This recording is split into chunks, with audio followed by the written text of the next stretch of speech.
you, Chris. Ooh, I'm quite loud. Okay, so I'm sure... Thank you. I'm sure Chris will have more comments at the end, but, you know, right now I am the person standing between you and wine tasting. But worse, I'm the person who stands between me and wine tasting right now. So we'll see how quickly we can get through this. I'm sure it'll be fine. As Chris said, I am Adam. That is my dog Stanley. He listens to me when I do run-throughs of things I want to talk about, and he falls asleep about half to two-thirds of the time, but, you know, he tries hard. In the past, I've been a contributor to PHP, so it was nice to hear various PHP shout-outs over the course of the day. I worked at New Relic for like 7 years, instrumenting languages at runtime. I got a film degree somewhat by accident I was going to say last decade, but it's actually 2 decades ago now, which is even more disturbing. Today, I work at the Rust Foundation. I've been there for about 16 months. I have a special focus right now on ecosystem security and supply chain security particularly. As part of that, I'm also a member of the open source project's crates.io team, and crates.io is the Rust version of PyPI. And I should also have said I have actually been a Python developer at various points in the past. I'm not completely a fraud up here, although I have no idea what's been like the last 4 releases at this point, so hopefully they were good. This talk is sort of related to what I do for work, but also kind of goes on a tangent. We'll see where we end up. As most of you, well actually all of you probably, because this came up yesterday, probably already know, the title of my talk is a reference to this XKCD comic, which posits that all modern software depends, somewhere deep in its stack, on a package or a library or something that a developer in Nebraska has been thanklessly maintaining since 2003. Unlike Glyph, I will not be breaking into song. I may have been tempted had I had some rosé with lunch, but I thought it was unsafe for many reasons. So let's talk about kind of what happened to get me giving this talk. And I'd actually proposed this talk to a different conference before this happened, but it kind of helped focus it. So I'm going to summarize an incident that happened with a software tool called XZ. For the Americans, it's XZ, but I refuse to say that, so it's going to be XZ for the next couple of minutes. If you already know this, feel free to look at your phones, pet a cat. Maybe not this one, that would be awkward, but you know, do whatever. So XZ is a compression standard like gzip, zstandard, others you've probably heard of. It's been in widespread use for several years. The core of it is an open source project called XZUtils that provides a C library that handles compression and decompression, and a binary much the same as the binaries you get with those that can compress and decompress arbitrary streams, files, whatever. Python has actually shipped support for XZ and the underlying LZMA algorithm since Python 3.3. If you go use the LZMA module in the standard library, you will eventually be calling into this library, basically. So for most of its history, XZUtils has been essentially a one-man project written and maintained by a Finnish man whose name I will mangle, called Lasse Collin. Like a lot of open source maintainers, the amount of time he's been able to devote to XZ has varied over the years, and a couple of years ago he got a few not super friendly mailing list posts insinuating that he wasn't doing a good enough job of triaging bugs or responding to feature requests. I'll just read like the last couple of lines of this. You ignore the many patches bit rotting away on this mailing list. Right now you choke your repo. Why wait until 5.4.0 to change maintainer? Why delay what your repo needs? So, I mean, I guess they're not swearing. Some people care about that. But like, it's kind of a shitty message, right? Like, and the problem is, I'm sure other people in this room who are also maintainers of open source projects or Orwellian moderators or whatever will resonate with this. That like, you get these messages, right? But it sucks even harder when it's like a one-person project, because it's like, you know it's aimed at you. Like, you can't pretend that it was aimed at someone else. In response to this, around the same time, a new contributor popped up called Gia Tan. And Gia provided several bug fixes, was apparently very helpful. There's like some nice things this is a message from Lasse in response to that. He said some nice things about Gia. And eventually he promoted Gia to co-maintainer status, and Gia released XZUtils 5.6.0 in February. So great, there's progress. There was only one small problem with that though, which was that XZUtils 5.6.0 and 5.6.1 included a backdoor. I'm not going to go into great detail about the backdoor because honestly it doesn't really matter. It's not in Python, it's not relevant, I have 20 minutes. But basically most of the backdoor was not actually in the Git repo, but it was actually in the actual release artifact, the source code tarball. This is depressingly common for C projects, and it's usually to shield users from having to really grapple with the true horror that is GNU Auto Tools and how to build C software on most platforms. This is actually related work I'm doing for Rust. This is about the only time I'm going to mention Rust in the entire talk, which is that I'm currently working to verify that every crate that says it's from being built from a repo, crate is a Rust package, actually matches that repo at that point. And the answer is most of them do, and the ones that I found so far that don't are innocent. But the point is we kind of need to know this. Again, the exact details of the backdoor don't really matter. It was theoretically very bad, but it was probably targeted more specifically than being a general backdoor. What does matter is it was implemented just badly enough that another open source developer called Andres Freund, who was doing unrelated testing work, I think on PostgreSQL actually, found it a few weeks later, critically before most distros had shipped the new version. So this is the part where I kind of get kind of real with you as somebody who vaguely works in open source security and security. We got super fucking lucky on this, like ludicrously lucky. So this is good from the point of view that like it was found. I'll expand on this more over wine later, but like I'm kind of terrified that this is just the only one we found, which is why I and many others that I know at other foundations, other companies, other projects are doing this work now to go like actually see what's really been shipping in tarballs because, you know, yeah, okay, all open source makes bugs shallow because many eyes, blah, blah, blah. But the reality is there aren't actually a lot of eyes looking at this. I don't think this would have been caught had it just been more competently implemented, which really worries me. So there are two aspects of this that are interesting from a security perspective. And one I've just kind of touched on is that because it was in the tarball but not in the Git repo, somebody who actually was reviewing the changes between versions may not have caught this because a lot of people who do this kind of review are looking at the Git repo because it's a lot easier to get GitHub or GitLab or they're actually using cgit, but it doesn't really matter to give you a nice, pretty, colored, formatted diff between two tags than it is to actually get like a diff between two tarballs. Like if you're old like I just realized I am when I talked about how long ago my film degree was, then you know how to do this, but the reality is it's not actually fun or friendly or easy or... So that's concerning. Like I guess people had always known this was kind of a theoretical attack vector, but this is the first time I've heard of it actually being used, at least for anything significant. The only thing that actually got checked into the repo, by the way, was actually this change, which I'm going to completely mess up the video by moving over here. That dot, that full stop, is actually what made it work. That disabled the detection in the build script. Again, remember, GNU Auto Tools is the worst software in the world.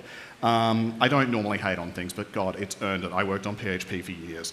That dot disables the check in the sense that the configure script like tries to build and compile a C program and like detect it. Doesn't compile, but it silently fails. It just thinks, oh, it doesn't work because like there's a syntax error.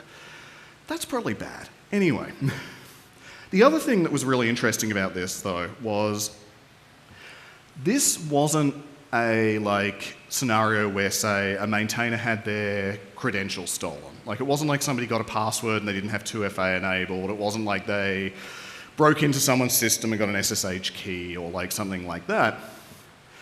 This was a trusted maintainer. This was somebody who'd spent years, literally years, building up trust within a project to get into a position where they had the ability to do this. The call came from inside the house. Like, that's not great. So, how did we end up here?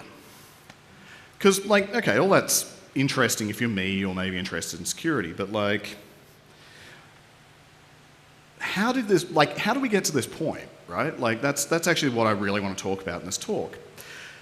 If you'd asked me 6 months ago at XZ, I couldn't have told you much other than it was a compression standard, right? Like, you know, like gzip, like all the ones I said earlier.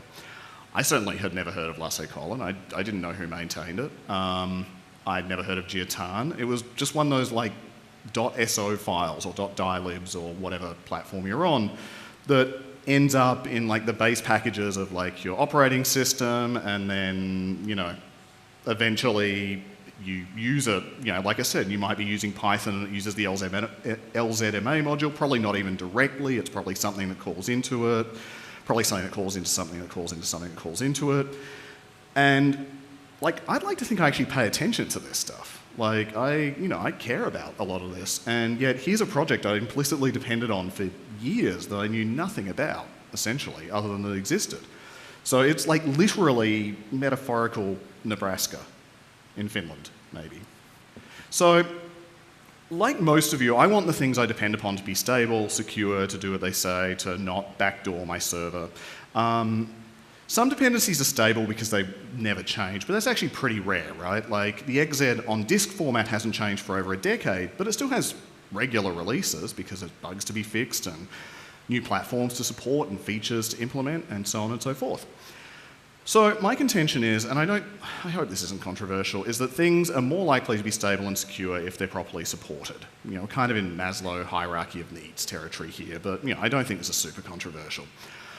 You don't want the Nebraskan to be worrying about like housing, food, just being super stressed, like getting abusive messages. Okay, they're going to get abusive messages anyway because the internet is the worst, but they, you know, ideally we'd like to minimize those. So there's the rub. Like, if you don't know what you're relying on, you don't really know what sort of shape they're in, right? So what's happening in metaphorical Nebraska? Hell, what's happening in literal Nebraska? I have no idea what I'm depending on that comes out of there. So how can we find these things, and how can we find what help they might need? I'm going to outline an approach. It's not revolutionary or anything like that. I'm going to use a Python project as an example here. I have mostly tried to file the names off, except for the first name I'm going to show you in a second. But, you know, nothing I'm talking about is exclusive to Python. Like this applies just as much to JavaScript, to Ruby, to Rust, to, you know, pick your favorite, to BASIC, to Fortran, you know, pick your favorite language. So let's talk about a specific project. This is Zulip, which is best described as a fully open source Slack alternative. We use it in the Rust project as the primary method of communication. It is conveniently written in Python and uses Django as its primary framework. It's actually a pretty normal looking Django application for the most part. Like most Python projects, we have requirements files in the repo. They even have locks, which is actually nice. That's a nice touch. But more broadly, like, you know, there's an input file that goes into this that looks more like a requirements file that you or I would write, where it's just like AIO, APNS, AIO, HTTP, et cetera, et cetera. The thing is, like, you know those, like, if you're pulling in a package to do something, you know what that package is, right? Like, you know, if I pull in Django to be a framework, then I know I'm using Django. Like, that's good. I can go see if, you know, maybe I want to donate to the Django, you know, to the Django devs or whatever. But, you know, modern software is, again, it's built on like giant stacks of stuff, right? Like, there's lots of stuff that I don't know that Django depends upon. You know, approximately 75% of it's probably maintained by David, but, you know, for the rest of it, I still need to deal with it. So what I did was I used a tool called Sift to generate a software bill of materials. It's called an SBOM in common parlance. There are 301 unique Python dependencies for Zulip, which actually was lower than I expected. I thought there'd be more, if I was being completely honest.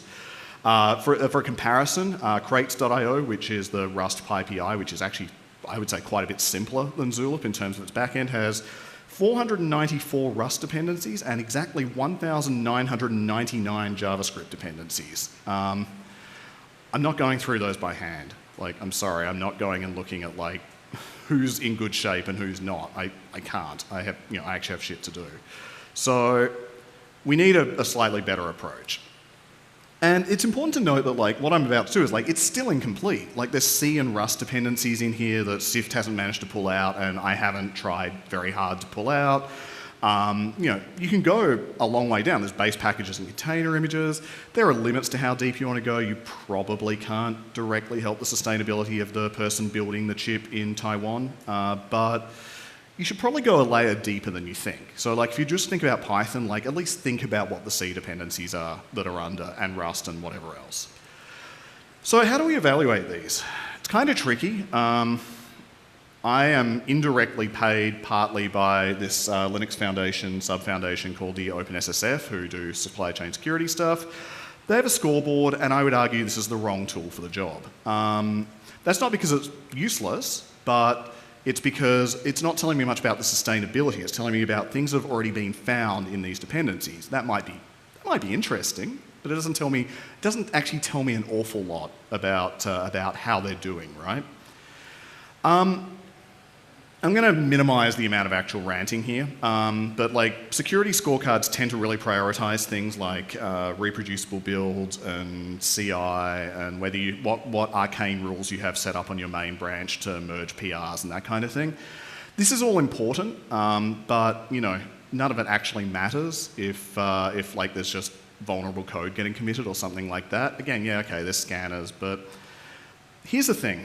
When I've maintained open source projects, I already know I don't have enough hours in the day to do this. I also know I don't have enough collaborators, I don't have enough testers, I don't have enough contributors, all of these things are true.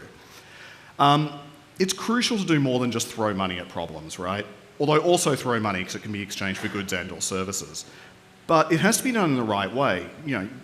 Throwing money may or may not be the answer, but also just don't throw angry issues at maintainers saying you need to do this extra security thing because the OpenSSF scorecard says you need to do this thing. That's just going to annoy people. There's humans on the other end, they're busy.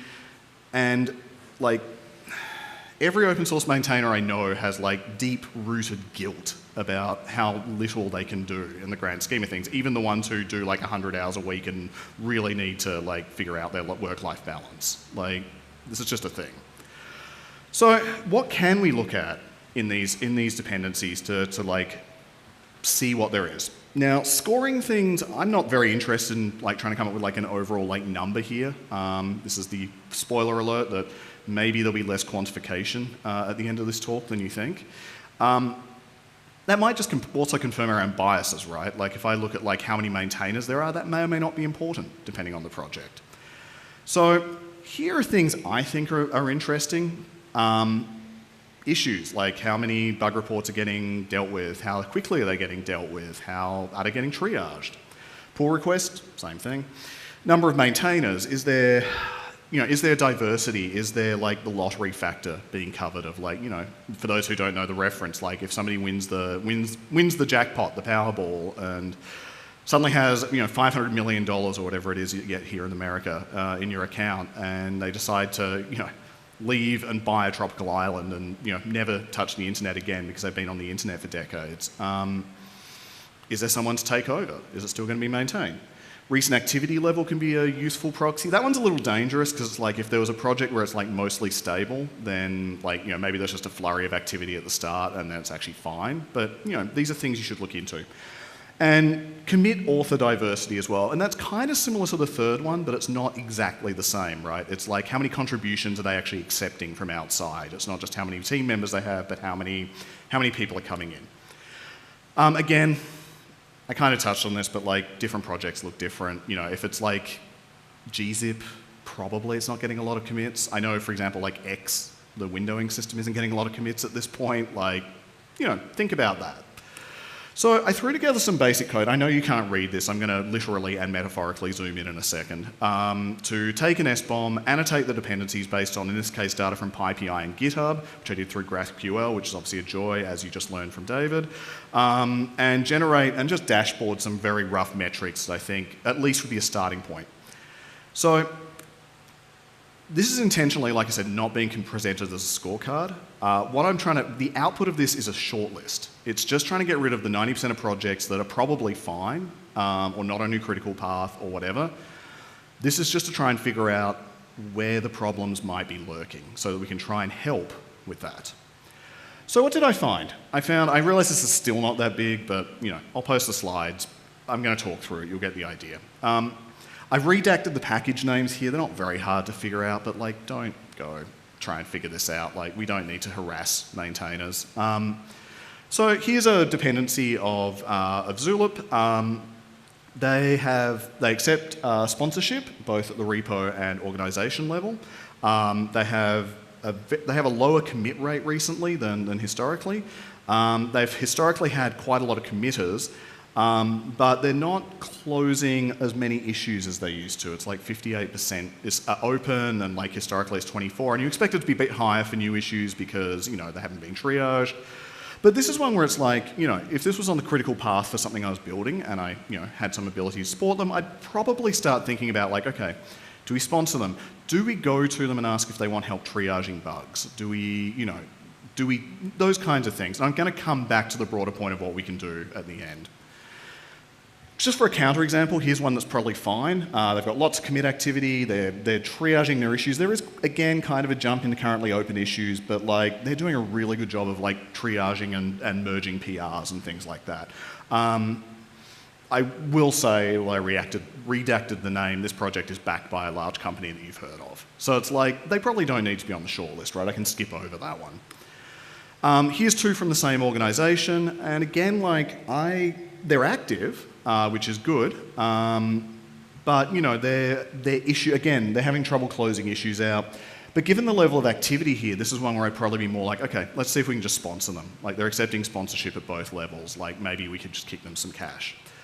So let's say we've done this and we've got a short list of, how many packages. What can we do with this data? Again, I don't think the answer is necessarily just to throw cash at people, but sometimes, cash is important, at least until Tilda and the rest of you dismantle capitalism. Let's go do that. You have my axe.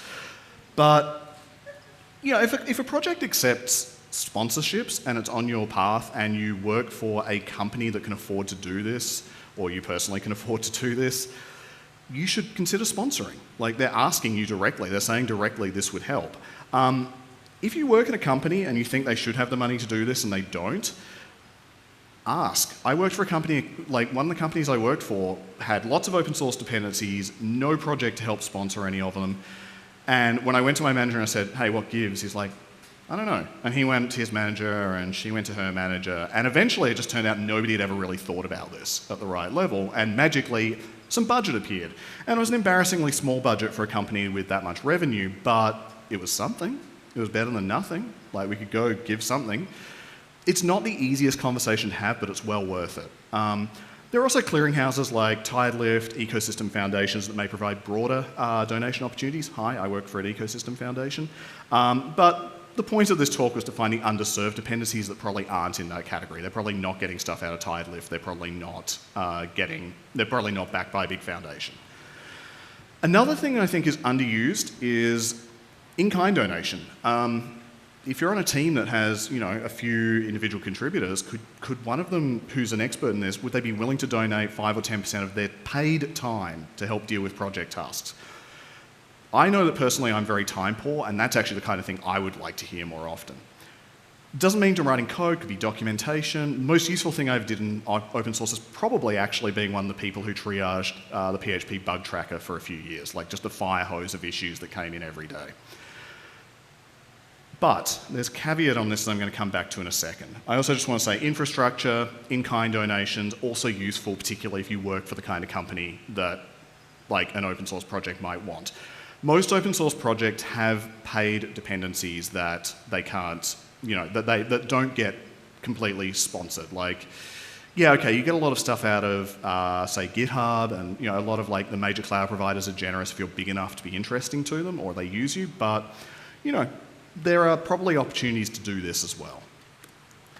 But don't do any of these things except for sponsorship if they accept sponsorship without actually talking to one or more maintainers first. Like, there's no point being gung-ho and saying, hey, we've freed up 10% of an IC's time to help you triage bugs if they don't need help triaging bugs. Like, then you're just noise in the background.